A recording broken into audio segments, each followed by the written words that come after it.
Our next talk is locks protecting the social graph in bridge distribution. Lindsay, over to you. Okay, can everyone hear me okay? Oh, we can't hear you. I think there's a problem with the audio. Can't hear me,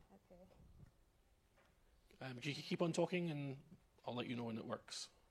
Okay, is it on your side or? I am still talking. Yes, okay, it's better now. Okay. Okay, you can hear me now. Yes. Yes, we can hear you Great. very loud and clear. Thank you. Perfect. Okay. Hello, my name is Lindsay Tulloch, and I will be talking about our work on locks, a new privacy-preserving reputation-based bridge distribution system that is currently being integrated into Tor browser. This is joint work that was done during my master's studies at the University of Waterloo's CRISP lab under Dr. Ian Goldberg. In this work, we set out to address the bridge distribution problem, that is, distributing bridges to users who need them in the presence of censors who wish to block them. To contextualize this problem, we will use Tor's use case as an example. Without going into the details of how Tor works, the Tor anonymity network allows users to anonymously browse the internet and has proven to be an important tool to evade internet censorship and surveillance. Unfortunately, Tor's publicly listed relays and popularity as a censorship circumvention tool has made it an obvious target of blocking by censors. In regions where access to Tor and the wider internet is heavily censored, users must use unlisted Tor bridges or other anti-censorship proxies to connect to the Tor network. The Tor project's existing bridge distribution mechanism, BridgeDB, distributes bridges by HTTPS, by email, or by opting to use the default bridges provided when downloading Tor browser. Unfortunately, censors with immense resources to impersonate genuine users in order to block and enumerate bridges are also capable of acquiring bridges through these methods, making Tor inaccessible for the vast majority of users in highly censored regions, even if they use a bridge. Our motivation for this work was to create a new bridge distribution system that would be effective against a state-level censor with significant resources and two high-level motivations. The first was to learn as many bridges as possible in order to block them immediately or at some later time, and the second, to learn the social graph of users. To meet our goal, we built on prior work by bringing together three overarching themes on bridge availability, protecting a user's social graph, and bridge enumeration resistance into a singular system, locks. The first theme, bridge availability, refers to the ability of a given user to obtain and use a bridge. Ideally, we would like our bridge distribution system to be open to any user who might need bridges. However, censors can easily pose as genuine users through many sock puppet accounts, so it is difficult to ensure bridge availability, especially when users are anonymous. One way that prior work has addressed this issue is through leveraging a user's social graph. The idea here is that genuine users have honest friends while censors do not. In Locks, we propose two different entry points to the system. The first is through an open invitation that is suitable for untrusted users. The second is through receiving an invitation from a trusted user, which leverages a user's trust network for distribution. While users that join by open invitation may be competing with censors for bridges, joining by trusted invitation can help users to avoid censors entirely. I've included an overview of how Locks fits in with prior work on this theme at the bottom of the slide.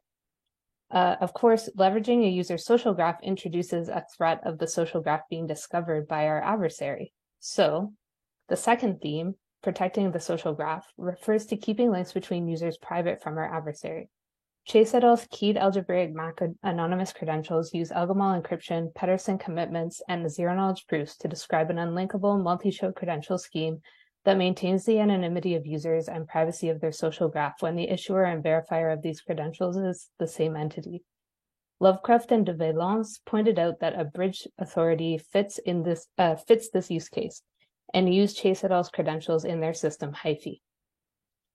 In Locks, we provide privacy protection for users and their social graphs through the use of an unlinkable multi-show anonymous credential scheme, similar to the scheme used in Hyphy. We also innovate on prior work by adding a protocol that allows trusted users to privately migrate to new bridges if their existing bridges become blocked. The third theme, bridge enumeration resistance, refers to techniques that benefit genuine users and disadvantage censors. Almost all prior work includes a reputation system of some kind, where users whose bridges remain unblocked over time become trusted and users whose bridges become blocked are punished. Trusted users gain privileges like the ability to invite friends, just the ability to invite friends. Another interesting notion from prior work is inheritance, where users invite friends to the bridges they already know about, and where all users are equally punished for their bridges being blocked. In locks, we provide bridge enumeration resistance by formalizing a trust level scheme that is compatible with anonymous credentials. Like in Douglas et al.'s Salmon system, we allow trusted users to invite friends to the same bridges.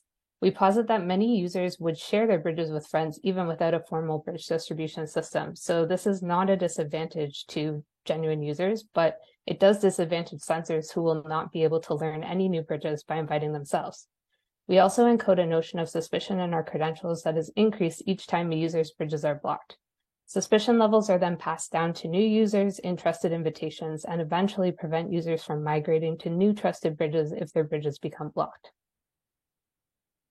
Next, I will go over the components of the LOX system, as well as some of LOX's important implementation details. The LOX system is composed of a central LOX authority that acts as both the issuer and verifier of LOX's anonymous credentials and tokens for all LOX protocols. We assume that the LOX authority holds the database of bridges to be distributed and can verify with bridge operators whether or not a bridge is blocked at any given time. An open entry invitation token distributor is also required. We envision this to operate much like Tor's current BridgeDB, and in this diagram, it is included as part of the larger LOX authority. A LOX client is also required to communicate with the LOX authority through unlinkable one-show transactions. The LOX authority partitions bridges into open entry buckets, trusted buckets, and hot spare buckets. An open entry bucket has one bridge and is pre-grouped into a superset bucket with two additional untrusted buckets. If the bridges in these buckets remain unblocked for a sufficient amount of time, together they will become a trusted bucket. All trusted buckets have 3 bridges and are not handed out to new users, except by invitation from a trusted user. Hot spare buckets are held in reserve to replace bridges that are no longer working or for trusted users to migrate to if their bridges become blocked. At a high level, the LOX system works through 8 LOX protocols and a combination of anonymous credentials and tokens. The LOX protocols are, in order, open entry invitation for untrusted users first joining LOX, trust promotion and trust migration, which are 2-step protocols that allow untrusted users to learn their trusted superset bucket, level up, which is used when a user is eligible to advance their trust level, issue invitations for trusted users to invite their friends, redeem invitations for friends with invitations to join LOX, and check blockage and blockage migration, another 2-step protocol that allows trusted users with block bridges to migrate to a new trusted bucket. We refer you to our paper for a more detailed explanation of each of the LOX protocols. As in prior work, each of the credentials we use to implement our system has several attributes that at issue and presentation time can be strategically hidden or revealed to provide only enough information to validate a user's reputation while preserving their privacy. We add 2 additional options to our issue time attributes. The server selected option, which is S, is used for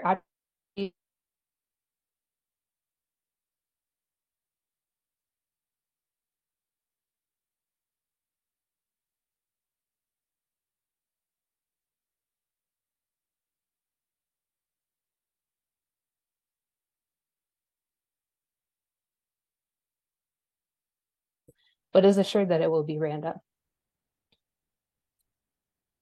LOX users each hold a LOX credential as a non-re-randomizable one-show anonymous credential that is presented for reissue at every interaction between the user and the LOX authority.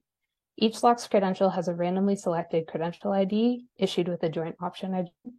When the user presents their credential to the LOX authority later, this ID is revealed so the LOX authority can add it to its database of spent IDs and prevent replay attacks.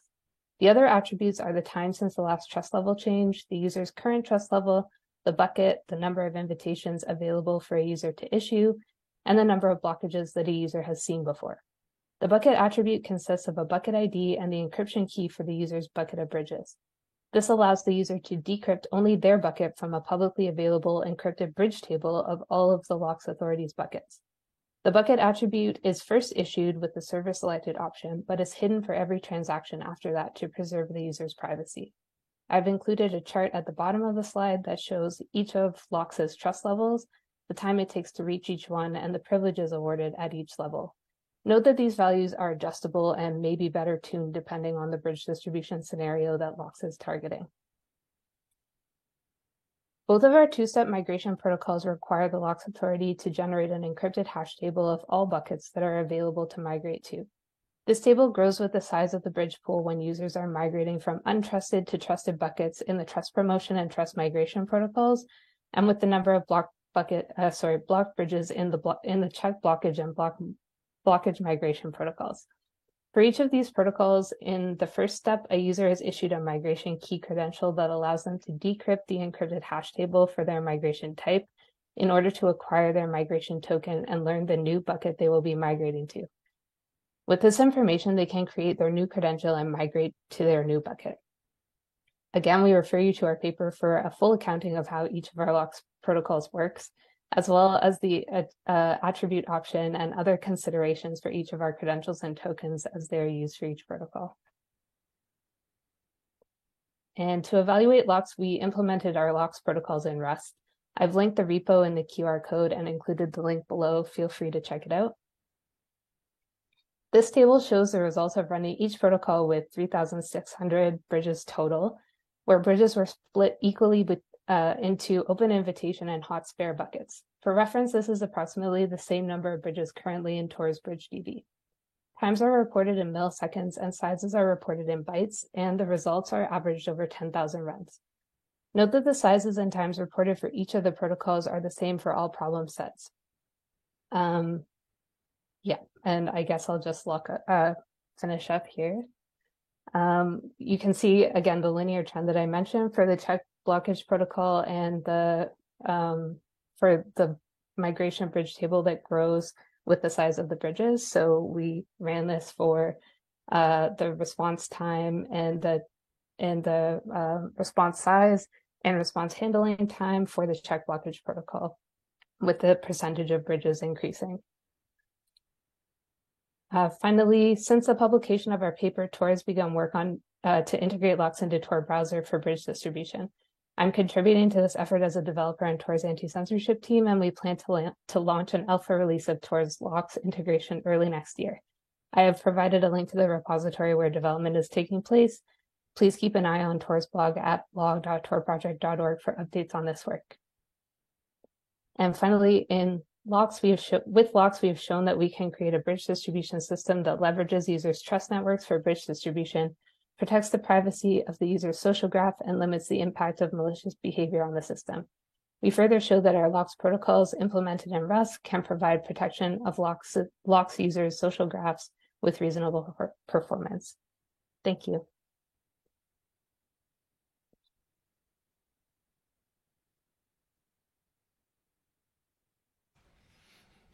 Okay, thank you very much. We've got time for one question, and there is one on Zulip. Sure. Can you hear me okay? Sorry? Can you hear me okay? I can yes. Mostly hear you, yes. Right, okay.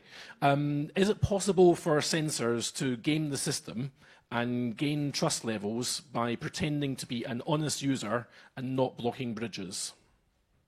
Yes, so that is possible, and is one of the considerations that we made when creating LOX. I guess we're trying to force the censor to make a trade-off in gaming the system by gaining trust levels, which takes a significant period of time where bridges will be unblocked.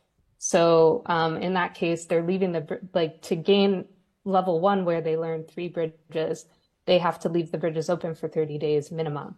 And to do more damage, they have to leave the bridges open even longer. So again, it's forcing the censor to make a trade-off between leaving the bridges open and gaining trust in the system. Yeah, thanks very much. Okay, let's thank the speaker again. Okay.